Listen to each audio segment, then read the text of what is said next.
Hello Curious and welcome back. Donald Trump's name has been in headlines a lot recently, and not because he has commented on yet another boxing match.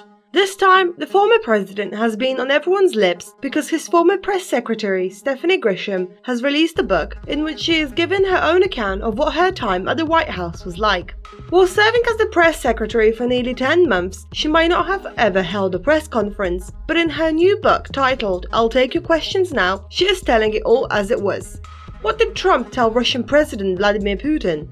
With what personal detail did he feel the need to call Grisham with from on board Air Force One? Did Melania have her own way to get revenge on her husband? And how did Donald react to all these revelations about him? Stay with us until the very end to find out all the insider gossip Stephanie revealed, but before we continue, don't forget to give us a thumbs up and subscribe to our channel so that you don't miss any of our future videos. Grisham's book is one that everyone is talking about, and all because, in it, without holding back, she wrote what her time at the White House was really like. As many of you will know, Trump's presidency was controversial for many reasons, and it seems that in her book, the former press secretary had touched upon several of the most talked about stuff, as well as some things that only those present at the time would have been privy to.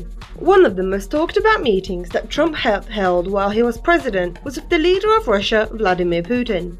The tension between the two countries has always been high, so naturally this meeting, which took place at the 2019 G20 summit in Osaka, Japan, was closely observed by many. At the time, people had commented that Donald was acting tough with Putin, but as Grisham reveals in her book, that might not have actually been the case. The former press secretary wrote that she had overheard the two men, and allegedly that was all a show. Before the camera started rolling, Trump had leaned over to Putin and told him, "Okay, I'm going to act a little tougher with you for a few minutes, but it's all for the cameras, and after they leave, we'll talk. You understand?" However, it wasn't the only piece of information that was revealed in the book. As it turned out, the Russian president might have been trying to manipulate Donald during the meeting. In her book, Stephanie recalled a conversation that she had with Fiona Hill, the former National Security Council senior director for Russia. She revealed that Hill had leaned over to her and asked if she noticed that Putin's translator, who was a very attractive brunette woman with long hair and a pretty face and wonderful figure. And as it turned out, Fiona also suspected that the woman was selected by Vladimir specifically to distract the former US president. But there was another way that he might have tried to mess with Trump that involved allegedly trying to trigger his Germaphobia. As the Washington Post, who got a copy ahead of its release, wrote, throughout the meeting Putin would cough or clear his throat, which Hill noted was an attempt to set off his Germaphobia. The fact that the former president hates germs and obsesses over hygiene is well known, and one former Trump campaign official previously told Politico that if you coughed or sneezed or did anything that made you look sick, you would get a scowl from Donald. So since we have spoken about the Russian president, why not check out our previous video about him and his family, and you can do so by clicking on the link above. One of the things that Trump was often criticized for was his behavior towards women, and that is also something that Stephanie talked about.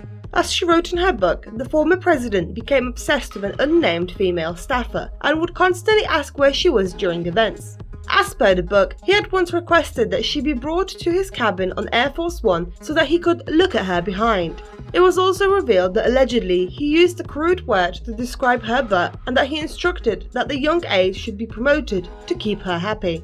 On another instance, during a rant in the Oval Office, which was with regards to E. Jean Carroll, a journalist who in 2019 had accused Donald of intimately abusing her in the 1990s, during the rant, Trump had allegedly looked Grisham in the eye and said, "You just deny it. That's what you do in every situation. Right, Stephanie? You just deny it." If you want to know more about the former president of the US and the women in his life, you can do so by clicking on the link above. Though for now, stay with us to find out what rather personal information the president felt the need to tell his press secretary. The book also touched upon the tumultuous period after the alleged affairs of Stormy Daniels and Karen McDougal were made public. Back in 2018, when adult movie star Stormy Daniels released her book, she detailed her intimate relations with Trump and talked about his private parts, which she described were smaller than average and looked like a toadstool. And in light of that book being released, Grisham had a bit of a humiliating episode when the then president called her from Air Force One to say that his manhood was fine. In her own book, Stephanie said that she did not know what she was supposed to say to that and just replied, "Okay," while hoping the call would get disconnected. When he repeated, "It's fine," she simply replied with, Yes sir." Though when it came to someone's intimate life and Trump, that wasn't the end of Stephanie's experience of it, as according to her book, the former president once asked her then boyfriend, who also worked as his aide, if she was good in bed. Though as per the book, Daniel's claims might have had a bigger impact on Trump, as he became worried about his health, which had then led to weeks-long speculations about it. And why, you might ask? Because the then president had undergone a colonoscopy. In reality, Grisham never used that term in her book, but heavily implied that that's what the trip was for. Speaking about in her book, she said that it was a very common procedure during which a patient is put under. She also wrote that former President George W. Bush had a similar procedure while in office, and during his time in office he had multiple ones done. According to the book, the reason he kept the visit private was because he didn't want the then Vice President Mike Pence to be in power while he was sedated. Stephanie also revealed that he did not want to be the butt of the joke on late-night television. Over the years, many had often talked about Donald's temper and his outbursts, and that is something that Grisham experienced. However, there is a bit of a bizarre thing that came along with them. Definitely more bizarre than Trump feeling the need to defend his private parts would be the fact that his aides had designated a White House official who was known as the Music Man and whose job it would be to calm the president's nerves by playing his favourite show tunes, which included Memory from Cats. The person who fulfilled that role was unnamed in Stephanie's book, but the New York Times had named him as Max Miller, her ex-official who is now a congressional candidate that is backed by Trump. Though the former president's behaviour also made Stephanie have some regrets. As she claimed in her book, he often scolded her and made impossible requests, and when she began to realise that his temper wasn't just for shock value or the cameras, she began to regret her decision to go to the West Wing. Though since we are speaking about Donald and the alleged facts about what he was really like, did Grisham write anything about his wife? For those of you wondering, yes she did. Linking back to the Stormy Daniels allegations, Stephanie talked about how the former First Lady felt and that she said that she was angry and attempted to distance herself from her husband. Though allegedly, the public humiliation had also turned Melania Trump into an emboldened First Lady. The former press secretary had noticed that to her it felt like she was basically unleashed. She stated that Melania has always been independent of her husband. However, after having been wronged and publicly humiliated, she seemed liberated to do whatever she wanted or didn't want to do. And in light of all that, she had figured out a way to slyly get revenge on her husband. As Grisham wrote in her book, Melania figured out ways to leave Trump out of her posts and photos on social media, and made sure that she appeared on the arm of a good-looking military aide. It was also revealed that on the day the Capitol riot, when the pro-Trump supporters tried to stop Congress from certifying President Joe Biden's election victory on January 6th, First Lady was allegedly overseeing a photo shoot of a rug and chose not to make a public statement about what was going on, despite being advised to do so by Grisham. And since we are speaking of the election night and the former First Lady, this is something that the book also touched upon.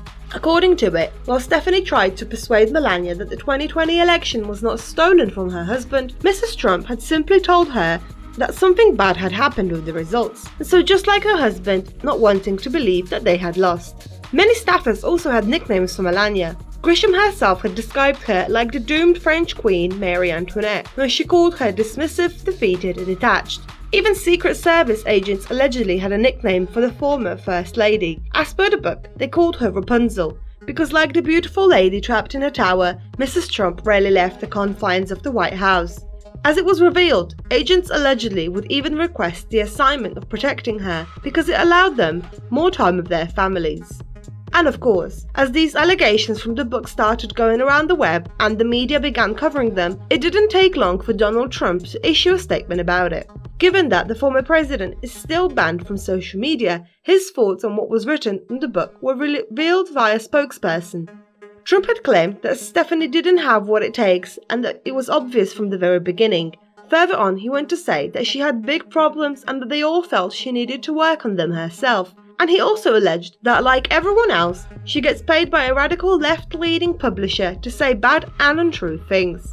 And so curious, did you read the experts in the book? Do you think that Grisham wrote was true? Could you believe that he would have said all those things? Let us know your thoughts in the comments below, and as always, don't forget to like, share and subscribe to our channel. Until next time.